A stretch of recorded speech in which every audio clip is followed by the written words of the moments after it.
Assalamualaikum warahmatullahi wabarakatuh. Salam sejahtera. Tuan puan, selamat datang sekali lagi dalam Sembang kita punya podcast bersama host tetap kita. Saya Haris. Saya Azimin. Dan saya Aris. So basically it's just another project done by both channel lah actually, antara Deraj dengan Projek Tambah Pala.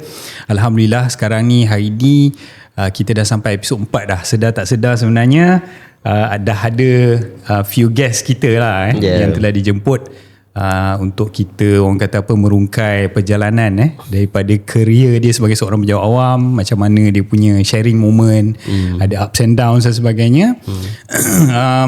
I rasa tiba-tiba pula aku rasa dia Piala Dunia. So English ni. Kau baru balik daripada baru tengok Piala Dunia, tengok komentar daripada Mak Saleh. Sorry.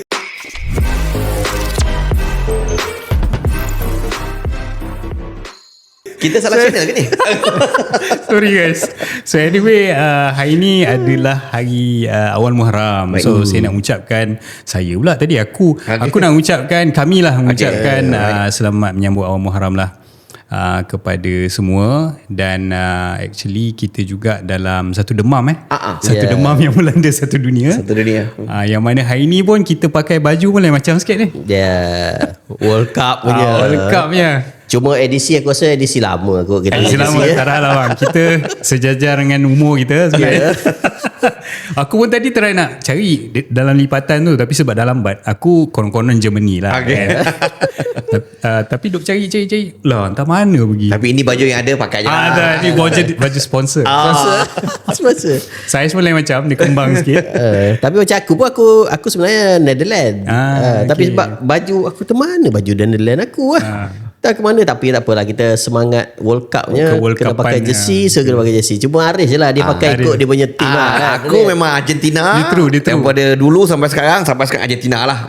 Tapi ini versi lama. Ini versi menang 2 kali di Qatar. Yang baru ni ada yang ketiga. Yang ketiga tu on the way. Baju tu on the way. Tapi badan tetap sokong Argentina. Anyway, Argentina menang pagi tadi 3-0. Messi score hat-trick. Tapi memang banyak surprise kali ni punya game kan. Agak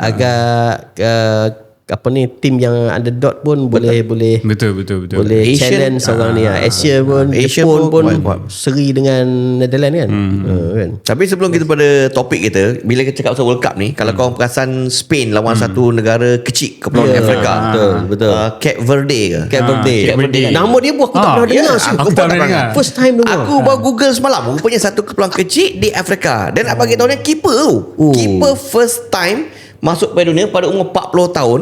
Yang orang kagum tu, Instagram dia, kalau korang ada masa korang tengok, dah ada 11 juta follower. Serius lah? Dalam masa berapa hari je? First game lagi tu. Dia selamat berapa? 9 ke 7? Betul, 7 try. Crazy. Maksudnya Spain tu, baju yang kau pakai tu hari, walaupun tim dia power, tapi gagal menembusi. Betapa hebatnya keeper dia. Itu serba sedikit lah pasal World Cup kita kan. Lemah World Cup tu memang melanda lah. Betul. Aku rasa lepas ni memang adalah kelab akan ambil dia. Apa ni Res, aku memang nak cerita demam World Cup ni lebih, tapi nanti kita takut kita ambil masa panjang nak cerita demam. Sebab hari ni kita ada tetamu kita. So boleh ke kita nak intro? Boleh, tak masalah. Kita bagi honor kepada kau lah. Sekali lagi lah. Dia dah jadi macam podcast kawan-kawan macam ni kan. Tak, bukan apa, sebab kawan-kawan kita ni semua hebat. Kita tak perlu panggil guest luar lagi pun. Betul, kita menumpang kita aura dia. Guna guest kawan-kawan kita je sebagai guest dulu. Sebab kawan-kawan kita ni pun dah hebat-hebat dah. So bila dah habis dah kawan kita yang hebat, baru kita panggil dia luar. Habis stok. Tapi aku rasa sampai episod 100 tu banyak sangat lah kan. Baru panggil orang luar. Jadi orang luar yang komen di dalam kita punya YouTube tu, social media, nak suruh jemput guest, nanti dulu kami nak habiskan stok dulu. Alright, so hari ni Alhamdulillah kita dalam podcast episod 4 ni, kita bersama-sama kita hari ni ialah saudara Syukri. Syukri dia hilang Aloy. Bukan Aloy yang hilang. Syukri Aris. Syukri Aris. Syukri Aris. Alright. Okay, dia panjang nama dia Profesor Madya Oh. PS Doktor. Okay. Tapi aku panggil dia Aloy Okay. Boleh bro Boleh, bro. So Jangan kita ambil dalam hati. ni kita nak panggil dia Pak Aloy lah. Okay, alright. Boleh. Okay. So Aloy ni actually aku punya roommate waktu dekat College Mara Seremban. Tapi before that kita orang satu sekolah lah. Okay. Sekolah sains semua. Samura. Oh, maknanya daripada Sains Moa pergi ke ni. Ke KMS, Ke College KMS. Mara Seremban, pergi UKM. Tapi UKM Aloy dekat KL Aku kat KL. Aku kat Bangi. Sebab dia FSKB pecah kan. PSKB. So siapa-siapa fakulti selain FSKB, dia orang ada dia punya kampus dia kat KL. Okay. Dekat dengan hospital apa KL tu kan. Hospital UKM tu lah. IJN tu yang seberang sana tu kan. Istana Negara. Lepas tu Istana Negara. Ada pada seni budaya. Pada seni lukis kan. Okay. So macam tu lah sedikit background macam mana aku dengan Aloy ni actually satu sekolah. So tapi- Keep Podcast ni panggil budak sekolah je. Tapi menarik ya Samura Samura. Satu sekolah yang lama lah, Lama yang dah established, established. dan melahirkan individu-individu yang hebat. gila ni contohnya. So, boleh cerita sikit lah pengalaman kau dengan Aris ke dengan ni yang paling best lah kat Samura. Tak, actually aku dengan dia walaupun kita orang satu sekolah tapi feel dia lain-lain. Aku budak sains, dia budak kau teknik. Aku sains bro. Oh sains. SBP semua sains lah.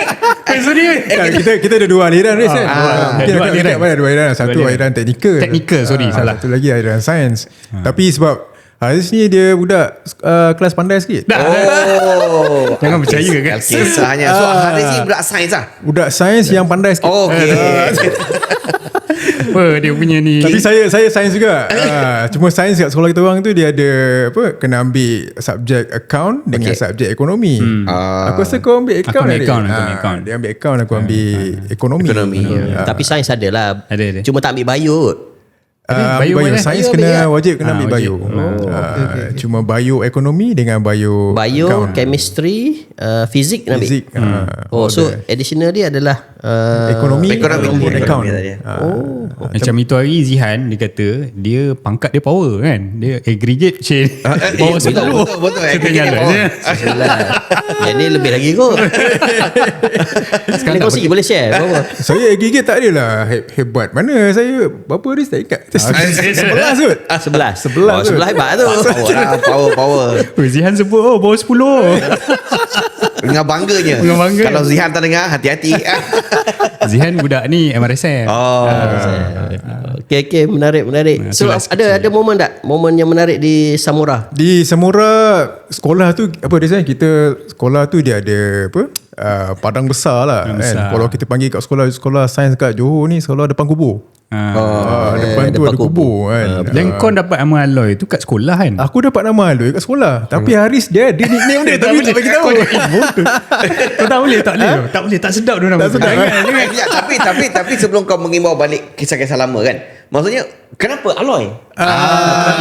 Dia mesti ada sejarah dia Sejarah dia sebalik ke Aloyan tu.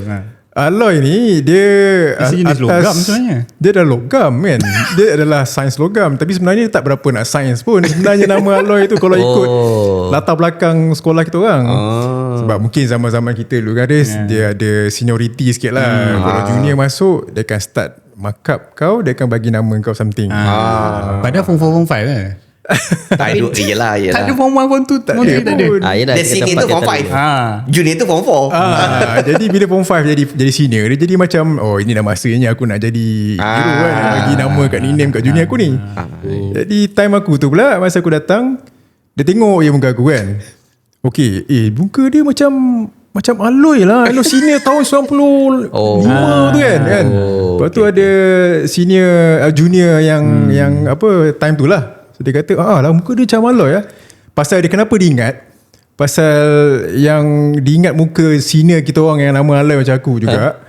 Dia pun kena macam seolah-olah macam bukanlah bully lah, macam bully, acah-acah bully lah. So satu dia boleh ingat muka Aloy senior tu macam muka aku. Muka macam muka Jawa tak, nama handsome sangat kan. Muka Jawa mana tak. Tu yang terlekat nama alloy tu. Bukan aku punya bila dia cerita macam ni, aku kata alloy tu sebab tengok ni muka logam ni. Muka dia ada mirip-mirip logam ni, ada mirip logam ni. Itulah. Tapi yang tak best ni bila kita tanya balik, sinyal alloy ni siapa? Baik ke? Tak baik kan? Dia pula ada sejarah hitam dia pula, si alloy ni. Alloy ni pula dia suka fly dekat asrama perempuan. Aduh, aku macam aku tak tahu tu cerita ni. Aku tak tahu Ni edisi khas tu, benda dah. Tak, sebab nama ni melekat bro. Di kalangan kita orang ni, nama dia melekat sampai sekarang.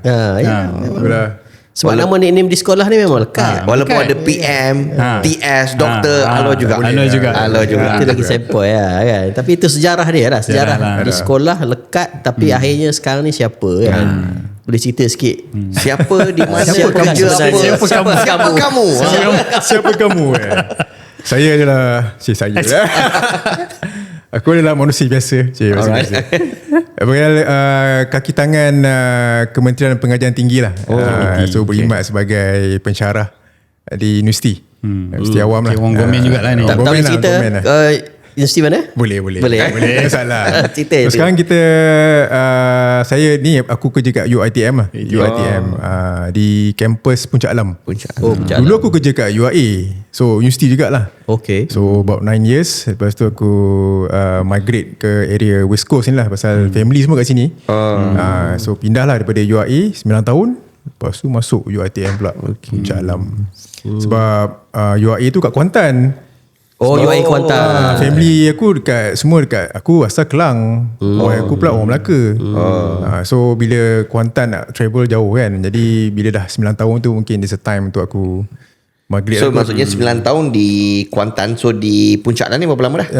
Puncak Alam ni dah masuk 6 tahun lah. Tahun ke-6 tahun 2020 aku pindah sini. Fakulti apa?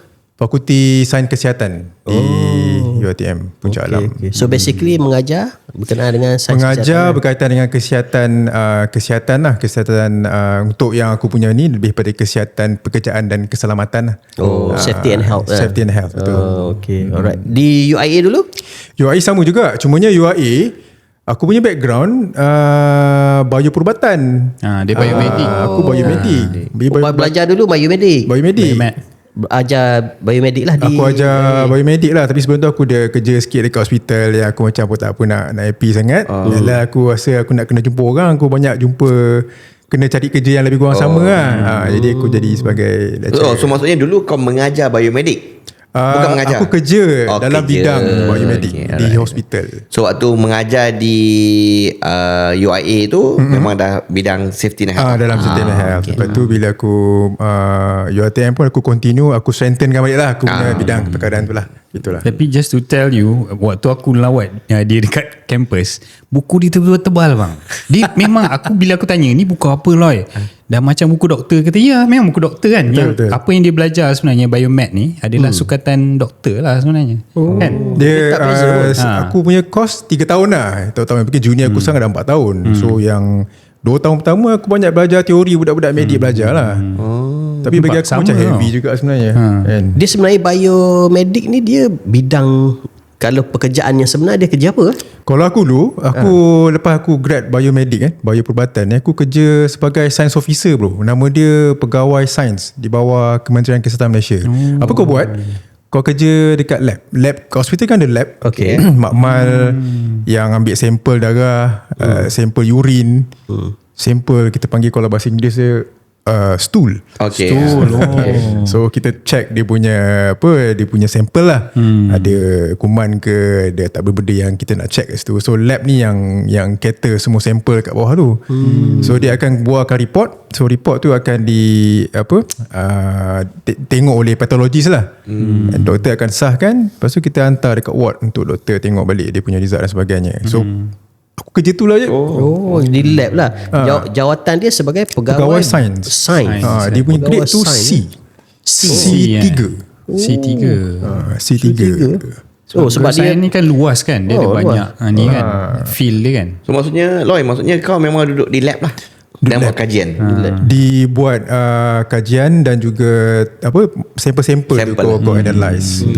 Dan ada jugalah dia punya instrumen-instrumen ni kan, kau kena masukkan instrumen darah apa semua. So aku kena troubleshoot the instrument tu, equipment tu. And then aku kena handle SOP dalam makmal tu. So pegawai sains, bawah pegawai sains dia ada pegawai makmal teknologis pula, MLT. Kalau banyak lah kos-kos sekarang nama dia Medical Lab Technologies. So orang yang bawah ni yang handle operation makmal tu. So aku macam coordinate lah makmal tu. Tapi memang asalnya lepas belajar itu memang kau nak jadi biomedic officer ataupun pegawai sains ni ke, ataupun memang itulah Habib, aku sejarah aku Kau nak jadi apa sebenarnya? aku pun tak tahu lah zaman. Sebab tu dari tadi kita, kau ni siapa sebenarnya? sebab Kau nak jadi roster. Aku ingat kau nak jadi roster. sebab bila tengok biomedic lepas tu bertukar, sebab kita kadang-kadang kita nak tahu bila orang tu dia tak maintain dengan pekerjaan dia, kemungkinan besar semasa dia belajar ataupun kecil dulu dia ada cita-cita lain. Betul. Sehinggalah dia mencari satu benda yang memang betul-betul kena dengan diri dia. Itu kita kena nak tahu, sebab kadang-kadang bila orang ni bekerja di pejabat, aku tak kena lah dengan pejabat kan. So dia nak cari benda yang sepatutnya dia minat dan Kena dengan sepatutnya jiwa kena kan? dengan jiwa dia. So kita tarik balik ke belakang, sebenarnya cita-cita apa dulu? Zaman sekolah tu macam aku, kalau mungkin Haris kenal aku kot kan. So dia tengok aku ni pun, aku ni tak ada tak layak jadi masa depan.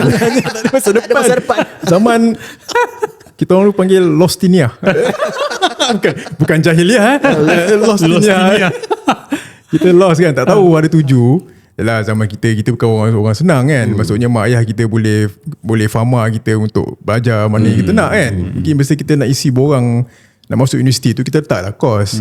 Aku sebenarnya, tahu Haris ingat ke tak, aku sebenarnya aku punya first choice aku interior design. Jauh First choice Haris. ID tu. Interior designer. ID. Aku masa nak belajar universiti tu. Masa universiti dulu. Masa nak apply universiti tu kan. So kita orang, aku dengan Haris masuk yang College Mara Seremban yang Haris cakap tu, matrikulasi. Jadi bila matrikulasi memang kita boleh daripada sains tu kau boleh pergi ambil engineering ke, ambil apa kan. So aku punya biomedic ni, aku punya choice aku yang kedua. Dapat Aku dapat biomedic. Arkitek tak dapat? Arkitek tak dapat babe. Arkitek dia kena hantar lukisan. Kau hantar tak? Aku tak hantar. Dia salah satu requirement dia kena hantar satu lukisan yang berkala dan juga ni yang apa, yang hitam putih. Arkitek. Sebab aku dulu aku apply arkitek juga. Second choice aku engineering, civil engineering. Tu dapat. Aku hantar lukis muka singa siul. Kau biar betul. Betul. Aku lukis muka singa. Tapi tak dapat. Tak cukup lawa lagi. Sebab muka singa tu. Sebab muka singa. Kalau lukis kancil ke Ahmad, mungkin boleh consider garang sangat dia ni. Tu cerita dia. So dapat biomedic. Mungkin sebab aku punya, kan aku cakap tadi, bila aku ambil sains, aku ambil ekonomi, aku tak ambil yang teknikal yang ada lukisan-lukisan tu. Mungkin sebab tu aku tak layak aku rasa lah. Tapi jauh betul lah pilihan pertama. Kau arkitek, lepas tu kau masuk biomedic. Jauh. Memang jauh gila. Ibarat langit dan bumi. Kalau macam aku arkitek, engineering okey lah, lebih kurang sama kan. Jauh. Lepas so aku punya first second choice biomedic, aku punya third choice engineering pula. Dia macam bersepah-sepah lah. Aku lepas tu cakap dia patutlah tak ada hala tuju itu. Hala tuju dah hilang lagi kan. Lepas tu mak ayah aku tanya, kau pilih apa ni kan. Tapi mak ayah kita tak tahulah melangkah kita macam mana kan. Tentu kan. So cakap aku adalah research sikit, tanya kawan. Semua ni macam benda yang out of normal lah time tu. Orang selalunya time-time kita orang dulu ambil medik. Kalau kenapa kau tak ambil medik, kenapa kau ambil medik? Kau medik apa benda kan. So benda pelik lah. Architecture pula ambil yang interior design. Kenapa tak ambil architecture je kan. Kau nak fokus kepada ID. So masa tu mungkin aku punya Lostinia aku tu macam terlalu jauh lah. Jauh kan. Jadi terbaru kan Lostinia. Maksudnya waktu lost tu dia bukan betul-betul lost ni. So bila dapat biomedic punya course, so apa perasaan kau mula-mula sekali? Masa tu aku go with the flow. Aku go with the flow. Memang harung lah. Masa tu macam aku on je lah. And then campus pula kat KL. Lagilah on so macam tu. Nampak tak dia macam tak ada. Tak ada. Artinya tak ada siapa influence kau kan waktu tu. Tak ada. Masa tu mak ayah aku dia cakap aku simple je, kalau Allah dah bagi itu kau punya pilihan kau. So kita mungkin tu rezeki kau kat situ. Tapi so, survive. Biomedic ni agak, bila aku belajar aku enjoy kat benda tu. Okey lah. So maknanya layan. Sebab ada setengah orang dia bila dia belajar tak dapat apa yang dia nak tu, tahun pertama tahun kedua dia dah tukar kos dan sebagainya kan, sebab dia tak kena jiwa, tapi dia layan okey cuma tukar waktu bekerja. So lepas belajar terus kerja, aku kerja sebagai science officer. So masa tu first job apa? First job first job yang selepas masa tu keluar universiti. kan kita ada gap 3 bulan. Lepas kita grad tu dapat transkrip tu, lepas tu kita nak guna kita punya transkrip yang betul-betul scroll tu boleh minta kerja. Kan kita nak isi borang apa? SPA SPA kan, dia nak kena ada transkrip yang full. So sebelum dapat yang full tu, kerja acah-acah makmal dulu. Pasal kita makmal kan.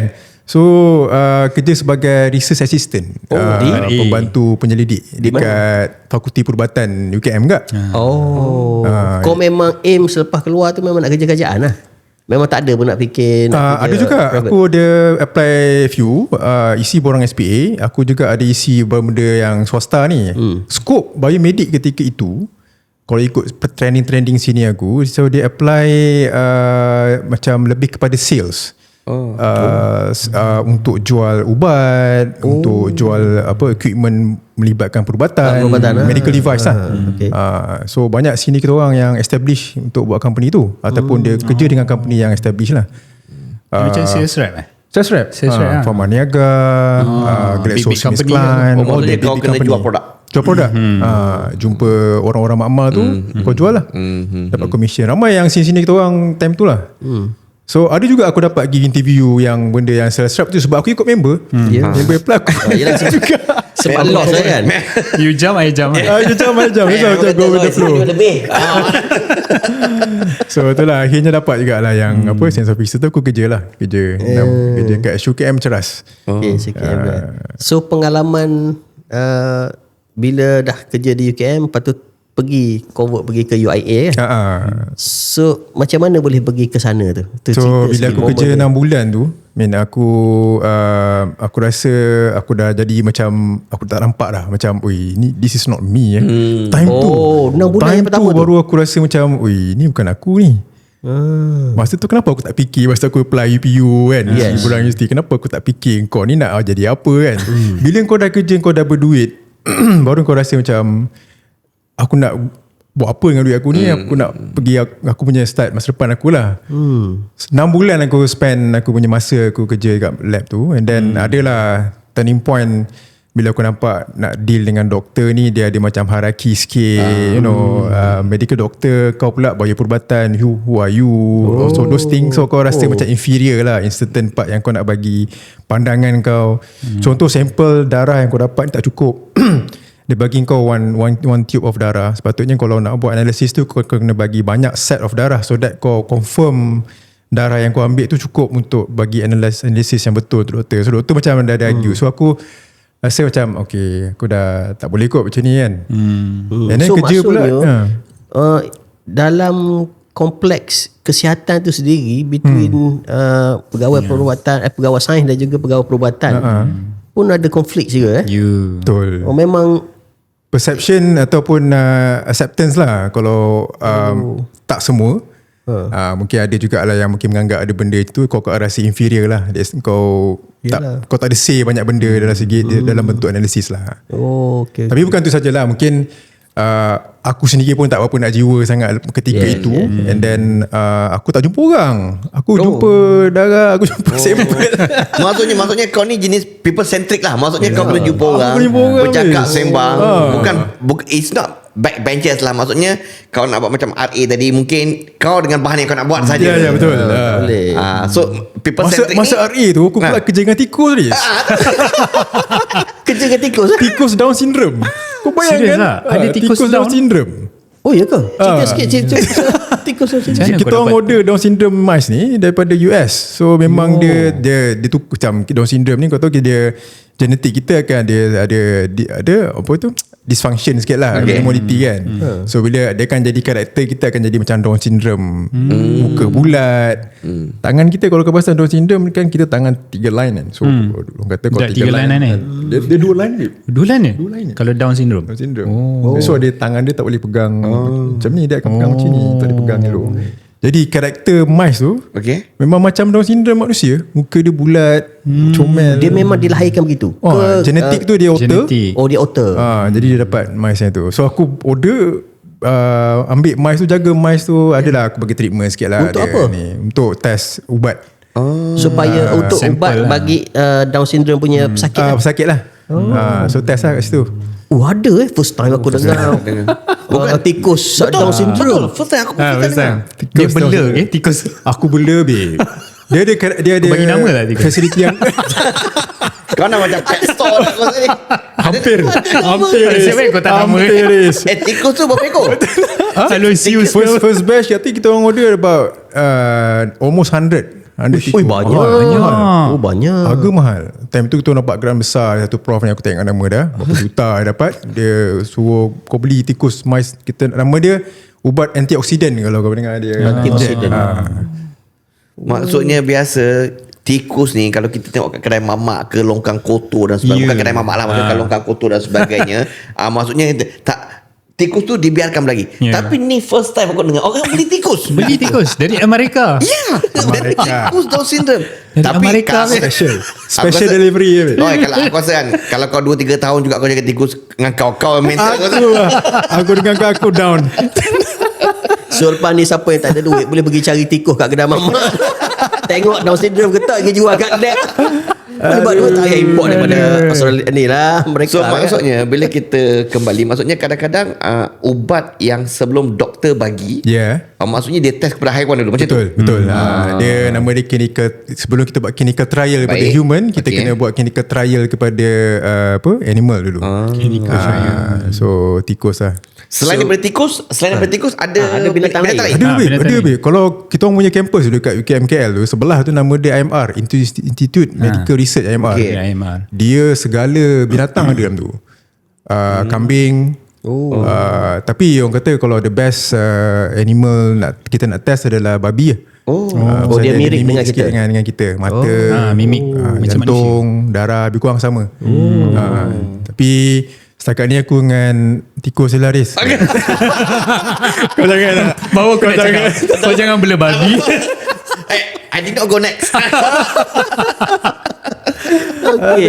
So disebabkan oleh ada konflik dengan pegawai perubatan dan juga kawan dengan tikus, kau pun apply. Aku rasa aku kena jumpa orang. Kebetulan masa aku buat final year project tu, aku buat dengan tikus juga. Tapi tikus biasa kita orang ada ambil test pakai gamat. So yang Profesor Gamat tu, kita panggil Profesor Gamat lah, Dr. Rizwan, dia mentor aku lah. So dia nak set up satu jabatan sains perubatan dekat universiti, dekat UIA. Jadi dia ajak lah aku, sebab dia nampak aku ada, tak tahulah kenapa kan, dia nampak aku ada potensi yang nak belajar ke apa semua. Dia tarik aku kat universiti. Time tu aku macam, this is time. So why not, mungkin ni dia dah ketentuan untuk aku. So itulah detik aku Turning point. aku melangkah ke universiti. So pergi ke sana sebagai pensyarah. Sebagai nama dia pembantu pensyarah. Tutor. Pasal universiti ketika itu dia tak terima untuk kau ajar student kalau kau tak ada masters at least. So tidak menempuh sesi temuduga dan sebagainya lah. Sebab Temuduga, ada special pasal invitation. temuduga tu macam alhamdulillah sebab yang ambil aku ni pun aku punya mentor. So masa aku apply tu pun tak ramai biomedik dekat Malaysia. Kita orang punya batch ni yang macam agak pioneer juga. So mungkin nak set up tu tak ramai, jadi applicant pun tak ramai. Sebab aku rasa tutor dulu sebenarnya adalah satu entry point lah kepada siapa-siapa yang nak jadi pensyarah kan.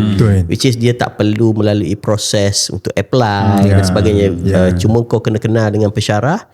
Jika pensyarah kau seronok, suka dengan kau, dia ambil dulu kau sebagai pembantu dia. And then barulah kau naik setapak ke Sabak sebagai pensyarah. Betul. Macam tu Betul, correct. So berapa lama sebagai tutor? Tutor aku dalam few years lah, dalam setahun dua macam tu. And then kita orang tak boleh tunggu lama pasal syarat kita orang kena buat master. Kena buat master kan. So sambil tutor tu aku tolong macam ajar lab apa. Macam aku buat dekat lab HUKM tu lah.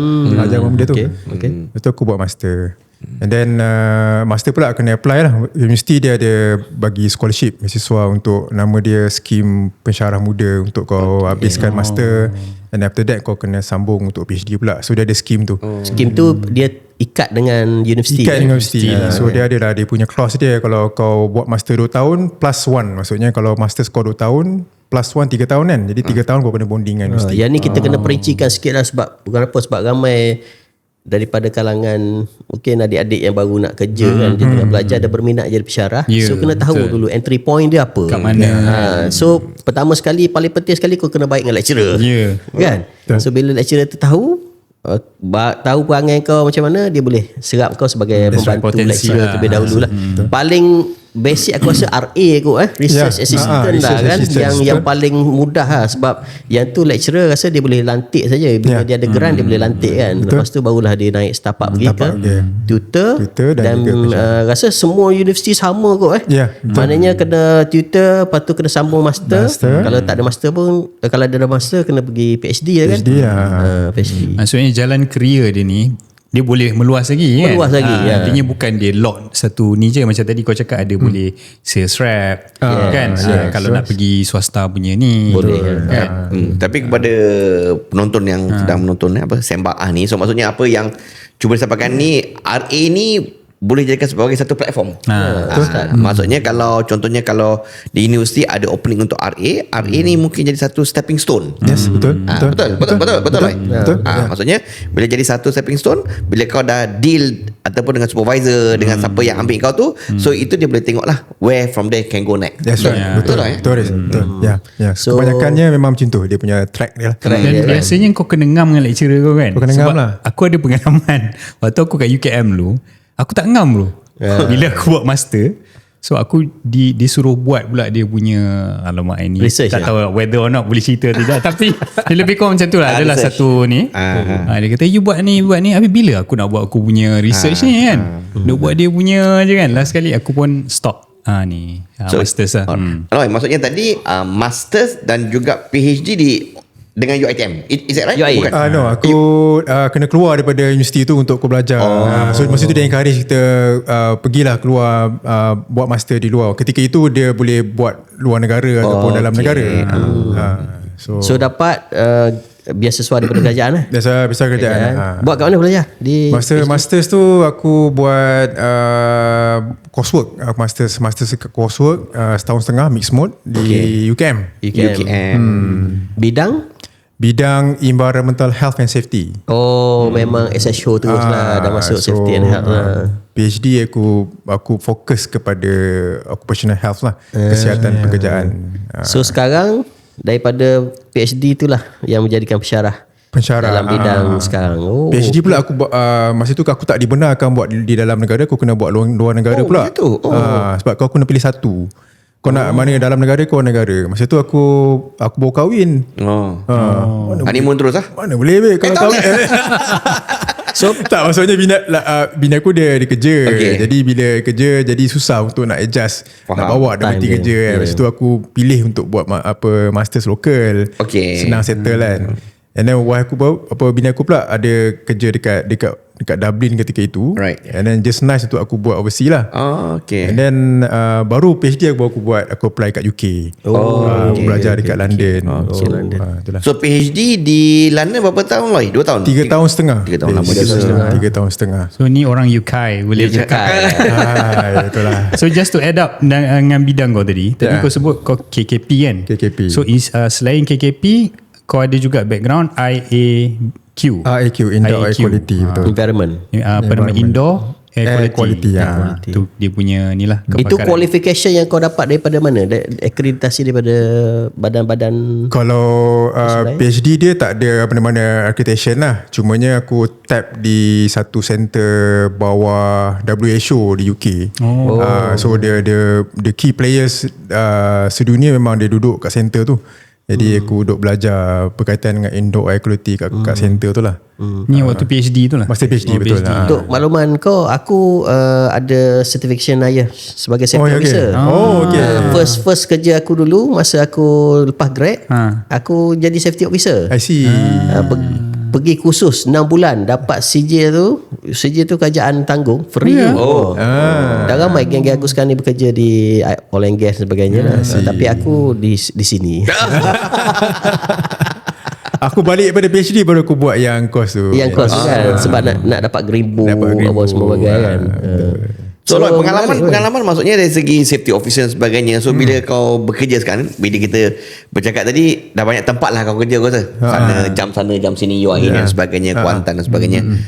Best moment of whatever you have been working at.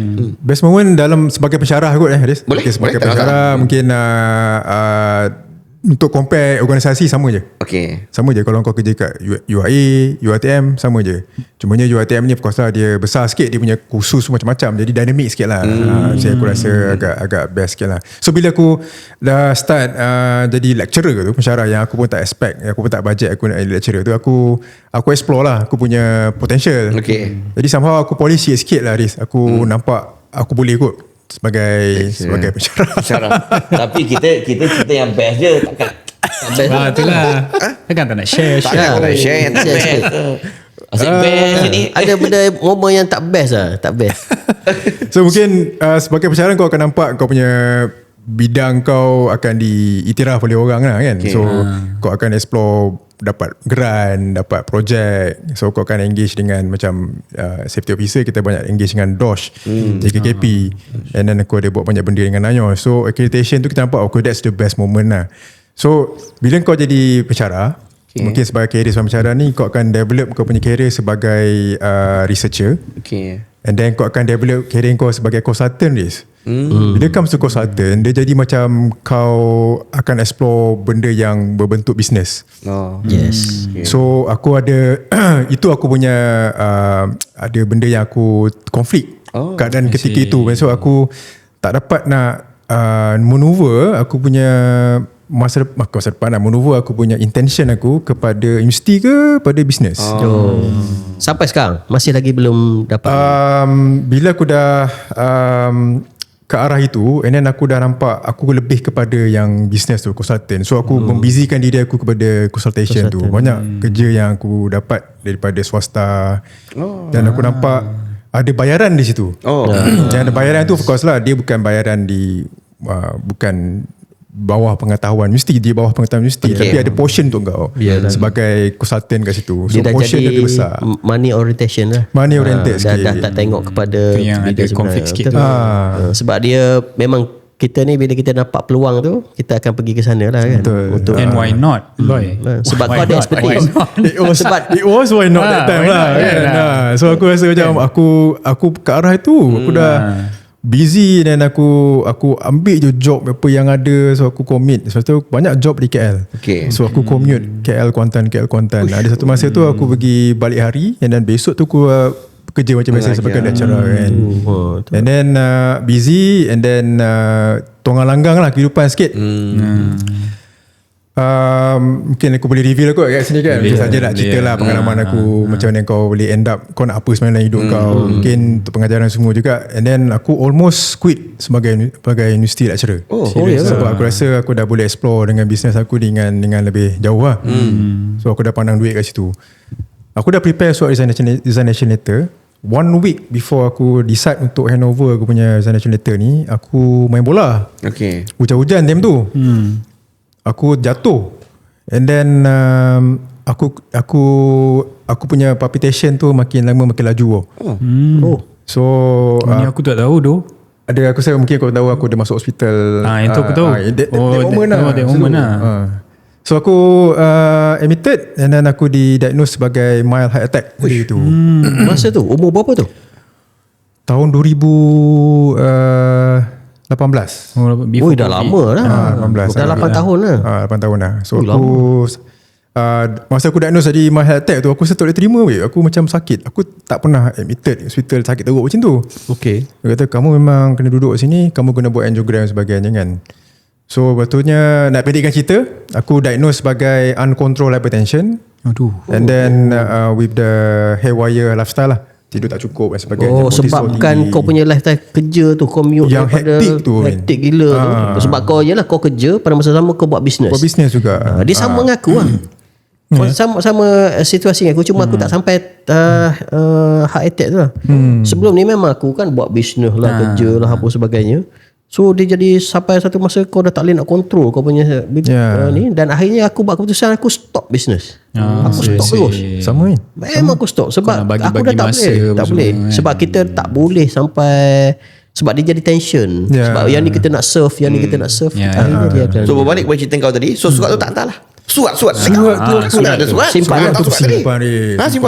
So kau ni aku simpan, aku tengok surat tu kamu ni, tapi dia tak ada kat pandangan mata aku lagi lah. Masa aku sakit duduk santai tersadai kat hospital tu, masa tu lah aku punya turning point lah dalam kehidupan aku lah, sepanjang aku hidup dan juga sepanjang career aku sebagai lecturer. Itu detik yang aku kena istikharah, okay, mungkin ini Allah tunjuk. Ini kau punya pilihan yang kau nak sebenarnya. So adakah bila kau cakap macam tadi, adakah when you say money oriented, I don't know whether this is to be shared or not, maksudnya business itu far more profitable than the current salary at that time. Obviously yes. And then dia boleh cater kau punya passion lebih berbanding yang ke arah itu. Faham. Dia sebab duit kan. Duit, and then kau explore benda yang kau minat. Betul. And then banyak peluang yang kau boleh share dengan industri, dan itu kau punya ni lah, kau punya minat pun time tu. So that's why aku explore. So bila kau dah turning point kau bila berlaku sakit tu, apa yang kau buat? Terus kau habiskan bisnes? Sakit tu, and then lepas tu dah bela istikharah tu, and then aku rasa apa Allah tunjukkan ini yang aku nak pilih yang mana satu. And then aku decide untuk tidak letak jawatan sebagai pensyarah. And then aku macam cakap lah, aku stop business. Business maksudnya dia tak stop terus lah, maksudnya kita bagi peluang kepada student masters PhD yang aku tengah recruit tu, untuk diorang yang explore konsultasi tu. Betul. So aku buat yang tadi yang indoor air quality tu. Sebab kalau requirement compliance kan nak kena ada assessment indoor air quality kan. So dia kena ada nama dia competent person. Orang yang competent je kau boleh buat assessment. So bukan kau lah jadi competent person tu, orang lain. Orang lain cuma yang kau kita recruitkan, aku coordinate time tu. Tapi to tell you the truth, aku kenal Aloy, dia orang yang aktif tau. So aku tak baca dia boleh kena benda tu. Daripada sekolah dia main bola kan, kau main apa basketball, dia aktif lah. Tapi sebab itulah, sebab bila melibatkan stres ni dia tak tengok siapa-siapa pun. Betul. Dia tak tengok orang tu aktif ke tak aktif. Betul. Tapi bila kau dah hyper, sebab aku memahami keadaan tu. Bila kau berada keadaan yang sampai kau dah tak boleh nak buat apa tau, kau stuck kan. Tapi tak adalah sampai aku kena heart attack masa tu. Tapi satu lagi just a peringatan lah. Kita ni dah lebih kurang 40 lah. Kena buat check. Kena check. Basic medical check up tu kenalah buat setahun sekali tu. Sebab aku tak buat lagi. Kolesterol aku tinggi tu weh. Tengok je macam ala-ala kurus kan. Betul. Kolesterol dan kortisol. Loh, bila kau kata tadi indoor air quality lah. Lepas tu aku nak masuk sikit lah. Bila kita kata indoor air quality, kebanyakan daripada kita ni office work kan, duduk di pejabat, bergerak dan sebagainya. So bila kata indoor air quality, adakah macam aircon ke kipas ke, dia main peranan ke dalam kehidupan kesihatan? Betul lah, dia antara memang kan? Kalau kita belajar indoor air quality ataupun ambil kompetensi dengan NIOSH dan sebagainya, memang benda-benda tu kita kena belajar. Sebab aku bidang biomedik kan, kau kena belajar aircon punya angin. Lepas tu kalau ada setengah aircon, kalau bangunan dia nama dia mechanical centralized aircon kan, yang ada ada chiller, ada plant dan sebagainya yang kau kena tahu. A bit of technical lah. So ramai yang ambil tu banyaknya engineer. Jadi kita kena belajar benda tu. So aku kena ada sikit ilmu tu sikit sebab berkaitan dengan aircon nak pasang macam mana, berapa unit nak kena pasang, and then ventilation calculation tu kena belajar. Yelah, bukan aku tanya tu sebab setengah tempat kadang-kadang kau pergi sejuk sangat. Tapi just to share, kadang-kadang benda ni dia ada kait mengait dengan asma kan. Sebab aku as a asma person, waktu kita kerja kat satu jabatan tu, satu masa dahulu, ada satu hari yang hening, aku kena attack bro. Pada satu hari yang hening, pada satu pagi hening, aku kena attack. Asal berat ni. Aku pergi kerja, lepas tu aku rasa macam ni lah, sesak nafas. Lepas tu bukan aku seorang, rupanya ramai dekat satu jabatan tu dia kena asma. Oh ya. Dan orang tu adalah orang yang kerja dah berapa tahun dekat situ, 5 tahun. Sebab dia ada ni kan. Adalah seorang akak tu, aku tak boleh reveal nama dia. Sebab sejuk. Ya bro. Sebab asma ni trigger factor dia macam-macam. Tapi antara dia benda tu lah sejuk, terperap dekat kapet. Sebenarnya boleh tak kau share based on kau punya experience, salah anggap masyarakat Malaysia ataupun benda yang yalah pemilik bangunan ni buat benda yang salah, tapi dia normkan dia, kan? Ada tak benda-benda gitu? Ada juga. Dia sebab kalau setengah bangunan ni kita akan assign satu entity lah ataupun unit lah, macam unit pengurusan bangunan contohnya, facility manager yang akan riaskan semua tu lah, dan dia lah yang akan bertanggungjawab untuk uruskan yalah ventilation dan sebagainya, blower whatever semua tu.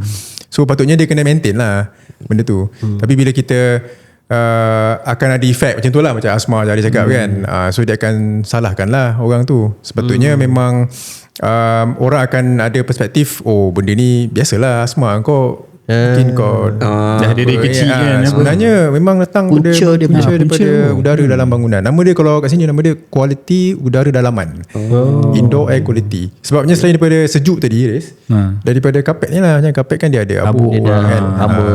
Kalau musim hujan, kita akan pasang kita punya dinding ni macam ada bintik-bintik hitam, kulat. So kulat itu sebenarnya boleh menyebabkan asma tu, trigger asma tu lebih tinggi daripada keadaan yang biasa. Pasal kulat ni dia macam rasa ke spora kan. Spora tu dia boleh masuk ke kita punya salur pernafasan lah. Kadang kat kulit ni katal macam tu lah.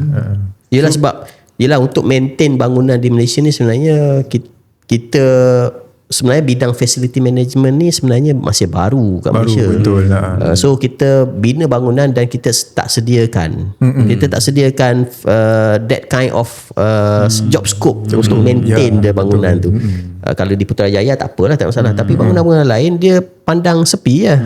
Tak ada ni. Tapi sebenarnya itu melibatkan kesihatan. Sebab kita bekerja 8 hingga 5 kan, duduk situ. So kau memang akan ada efek tu. Sebab ada setengah bangunan tu dia kapet ni sampai 20 tahun tak tukar. Betul. Kan? Hari-hari aku pijak dengan kasut. Gabuk. So kita as staff ni macam apa tindakan yang kau boleh buat? Sebabnya kita kena komplain lah. Sebabnya kalau ikut authority kan, JKKP, kita sebagai pekerja memang dah ada akta semua. Kita patutnya boleh komplain kau mengalami nama dia sick building syndrome. Kau akan dapat sakit ketika berada dalam bangunan tu. Sick building syndrome dia. Dia bawa health hazard kan? Hazard. Boleh ni boleh komplain lah. So komplain lah. Dan lepas tu pengurusan bangunan tu kena buat sesuatu lah. Sebab setiap bangunan ataupun syarikat ni dia ada jawatankuasa, jawatankuasa kesihatan, jawatan kesihatan dan kerjaan tu. Yang tu boleh lapor di situ. Di situ lah. So dia akan bertanggungjawab untuk salurkan, nak buat assessment ke, nak betulkan ke semua. Maksudnya kalau tak kisahlah kalau kau bangunan kerajaan ke, bangunan swasta ke, dia FM, Facilities Management kan. Dia pukul rata memang itulah dia punya undang-undang dia. Asalkan kau bekerja dan kau ada organisasi dan kau ada hak untuk pastikan kau selamat dan sihat dalam bangunan macam tu. Dia kadang-kadang salah satu lagi elemen bawah environment ni adalah thermal comfort kan. Thermal comfort, betul. Thermal comfort pun satu. Panas sejuk bangunan tu. Itu pun diukur di bawah. Betul. Sebab dia kan kalau macam selain daripada hari tadi ada asma kan. Ada orang kadang dia tak boleh kerja fokus sangat kan. Mata jadi kering, kulit gatal. Productivity pun menurun. So semua tu faktor yang boleh effect lah. Betul. Bukan sebab aku tanya tadi pasal tu, sebab aku pernah baca, I think it was a newspaper 3-4 years ago. Aku pun lupa lah sama dia kerajaan atau swasta. Sebab dia sejuk sangat. Bila sejuk sangat tu boleh jatuh sakit. Kan? Dia bukan masalah kapet ke, ni bukan masalah suhu. Dia suhu dia minimum patutnya tau. Suhu dia sepatutnya berapa? Dia suhu dia 24. kita perlu 26. 26. Alamak. 24 hingga 26 lah dia punya range tu. 24 hingga 26 tu range yang optimum. Kalau dari segi energi dan juga kesihatan untuk orang yang duduk dalam bangunan tu. So kalau bawah daripada 24, 23, 21 sebenarnya dah dah tak follow the requirement sebenarnya. Dan juga relative humidity tu panggil dia, macam kelembapan. Dia tak boleh sejuk sangat dan lembap tu tak boleh nak lembap sangat. Takut nanti dia berkuap. So case 3-4 years ago apabila aircon tu kuat dia jatuh sakit, lepas tu dia saman. Sebab So menang. tak ingat lah, tak ingat menang kalah tak pasti, tapi tak follow up lah. Tapi what I'm trying to say is adalah case-case mungkin terpencil tapi ada. Sebab dia yelah bila kau yelah macam aku sendiri pun duduk di pejabat sejuk. Boleh tak sejukkan lagi aircon ni? Tapi pakai kot. Ya betul. Pakai kot sama kat rumah. Kita kan seronok tidur ke. Full blast 16 darjah Celsius. Lepas tu pakai blanket lagi. Pakai baju sejuk lagi. Seronok macam tu kan.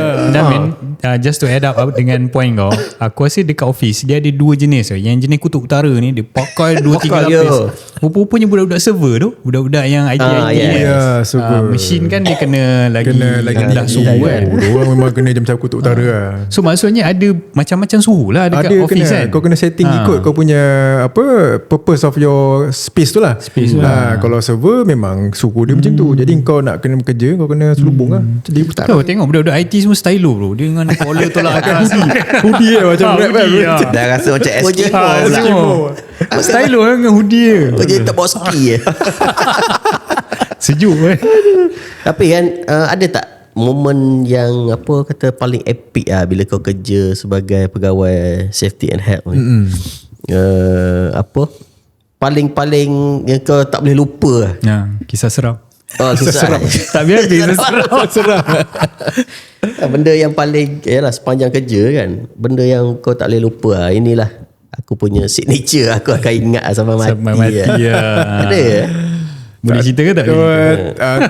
Tak tahu macam mana, tak ada benda nak cerita pun. Tapi tak adalah dia signature yang orang aku boleh ingat sampai mati, tak adalah sangat.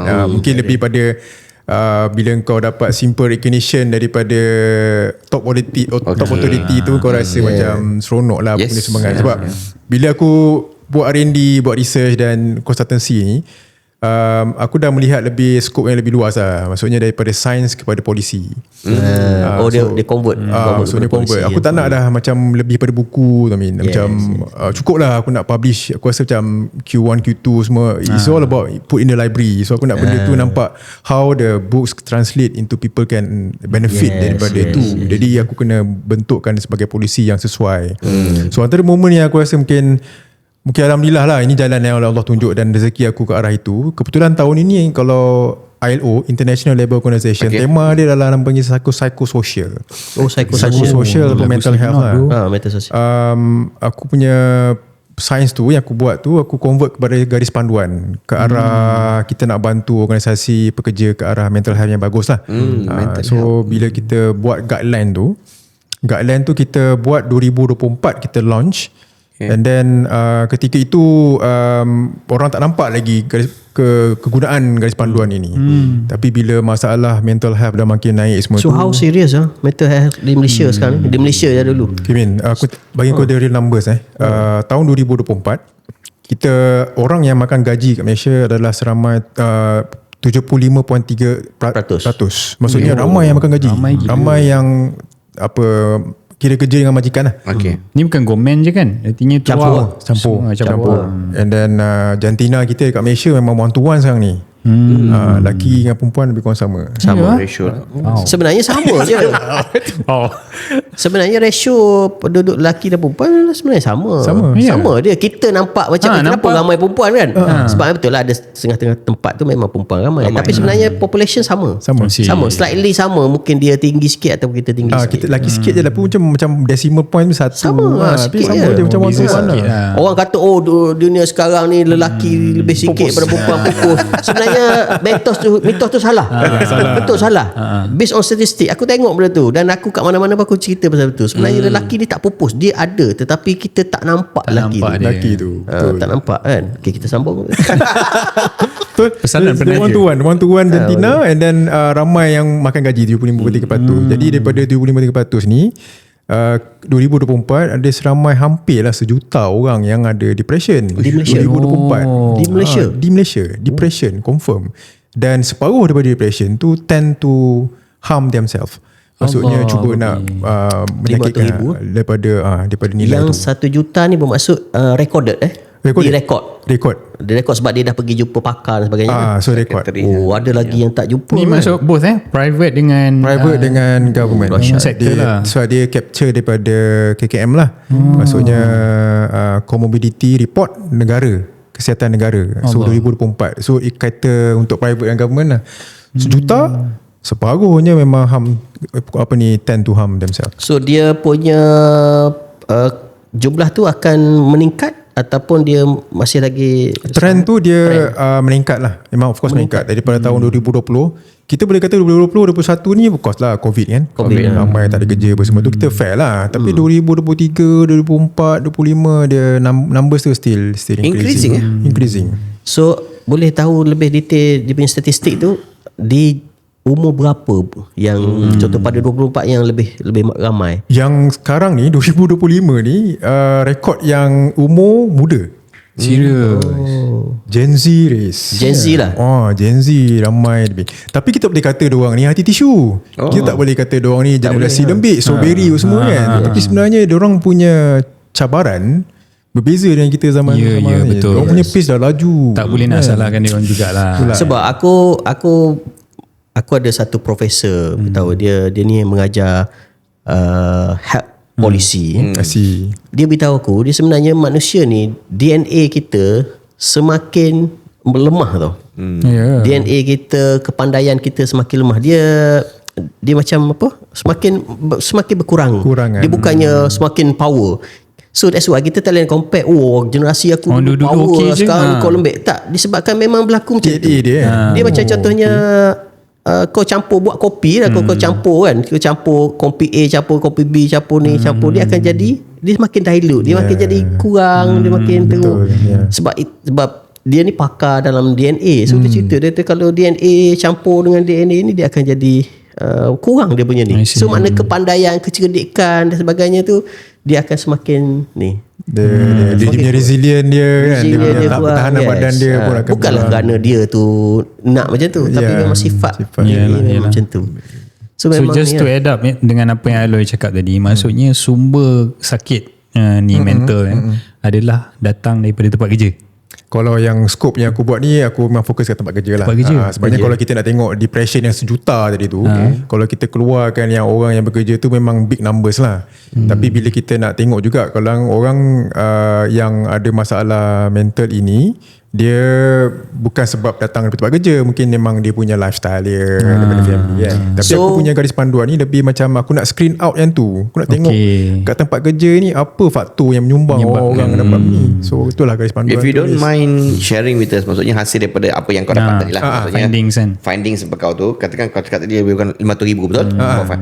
500,000 tu faktor penyumbang terbesar di tempat kerja apa? Bagi satu, bagi 3. Nombor 1, nombor 2, nombor 3. Macam ABC ni. Sebab kita nak bagi hook paling nombor 3. Apa yang paling di tempat kerja. Ini dah sampai kesimpulan dah. Sebab kita pun dah nak ujung ni. Dia domain ni kalau memang betul pun memang ada 3 pun. Memang ada 3. Tapi bukan 3 benda je lah. Dia 3 domain yang tengok. Untuk kita nak tengok kita kerja kan, kita sebagai government staff kan, kita nak tengok kita punya work demand. Demand maksudnya KPI kita. Job control kita punya speciality, kita punya skill job macam ni kita boleh cope. And then support, macam mana management support kita dari segi career dan sebagainya. Number 1. Daripada 3 domain ini, yang first one is basically work demand.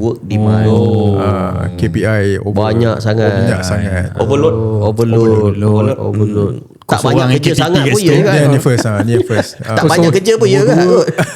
Nombor 2 baru Nombor 2 baru control. Nombor 3 baru support lah. Tapi kat government staff, kita ada buat research juga untuk government staff. Government staff katanya support tak ada masalah.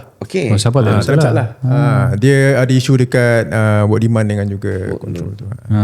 Menarik So bos, tolong bos jangan over sangat. Saya rasa bos-bos tengah melihat ni.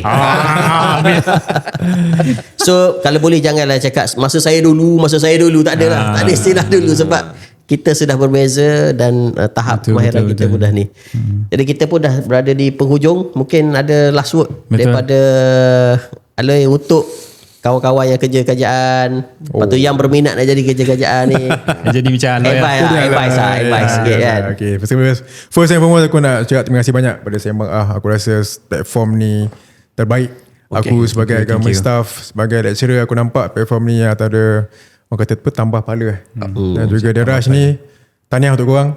Kerana bawa platform yang terbaik. Aku harap ramai lagi pengikut kat luar sana boleh ikuti Sembang ni. Bukan bawa aku je, ramai lagi geng-geng yang bawah dia punya stok ni untuk share benda yang something yang good insight lah. So daripada aku, mungkin dalam apa yang kita nak ceburi dalam bidang, tak kisahlah sebagai government servant ke ataupun mana pun, lebih tengok apa yang kita punya minat lah. So dan kita go with the flow, dan kita percaya rezeki tu Allah akan letak kita kat mana-mana saja. Yang penting kita usaha, berkat, kita selamat. Betul. Last 30 second. Anything advice on mental health? 30 atas akhir ni. Mental health, always stop. Listen to your listen to your body. Okay. Do not always listen to your mind. What I've experienced before, I always listen to my mind. Aku nak benda yang aku nak, tapi badan kau sebenarnya dah bernanah, babe. Yes, jadi bila kau dengar badan kau dah sakit, so it's a time for you to pause, having some self reflection. Terbaik lah. Ada satu sesi Halo yang tak nampak. Dia ayat self reflection tu. Terbaik. Okay, terima kasih Haloy di atas perkongsian, dan saya suka dengan last word tadi. Kita kena ikut kemampuan kita, bukannya apa yang kita nak sebenarnya dalam minda. Kerana apa yang kita nak ni sebenarnya bulan bintang kita nak. Betul. Tapi kita sebenarnya masih lagi, bukanlah tak mampu, tapi kita kena lihat juga kepada kapasiti kita. Okay, saya rasa itu saja episod kita kali ini, Sembang Terima kasih kepada anda yang sedang menonton kita sehingga hujung. Jangan lupa untuk subscribe, like dan juga komen. Share dia penting. Komen banyak sikit bawah tu. Sponsor please, sponsor. Sponsor kosong lagi ni. Alright, terima kasih. Assalamualaikum warahmatullahi taala wabarakatuh.